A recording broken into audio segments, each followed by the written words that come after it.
Nomads и в това наше кратко видео искаме да ви покажем как най-удобно, най-бързо и най-евтино да се придвижвате в Индонезия и по-специално с остров Бали.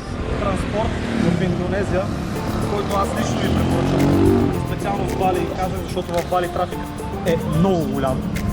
Това е мотор, който може да наемете за 50 000 индонезийски. Нормално цените почват в Бали от 100 000 рупии на тях, но вие може да се спазарите за 50 и под 50, зависи кой как може да се пазари. За целта са ви нужни просто да имате международна книжка, която се взима от СБА. Става точно за 5 минути и е 25 лева или 24, не съм сигурен.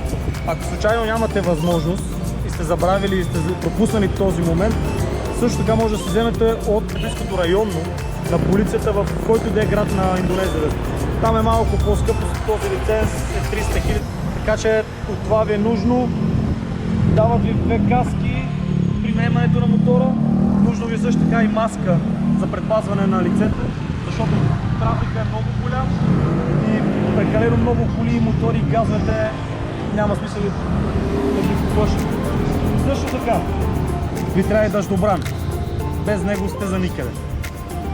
Все пак сте на остров и тук времето се променя много бързо и вали страшно много. Препоръчвам ви този транспорт, защото Индонезия е гъсто населена, прекалено много коли и мотори.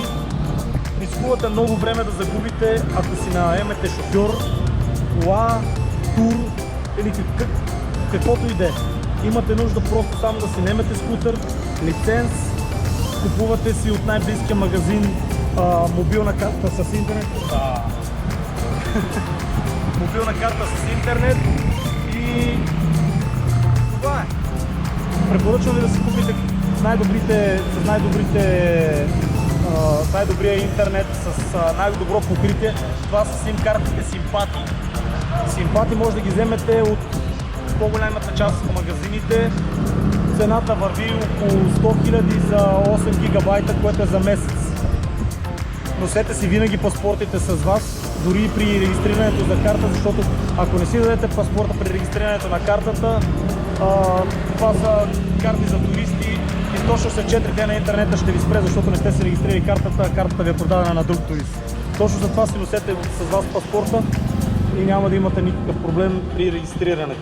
Най-удобно за транспорт, когато сте двама човека, е да имате такова нещо на телефон. Ще ви бъде полезно, може да го обръщате по всяко време, да снимате в движение, да си гледате навигацията. Като цяло ще ви бъде много удобно. На мотора може да се возите двама човека. Ако искате да сте, примерно сте двама възрастни с едно малко дете, може да си вземете по-голям мотор, който ще е малко по-скъп, зависи на каква цена си го спазарите и ще може да се возите трима човека без никакъв проблем.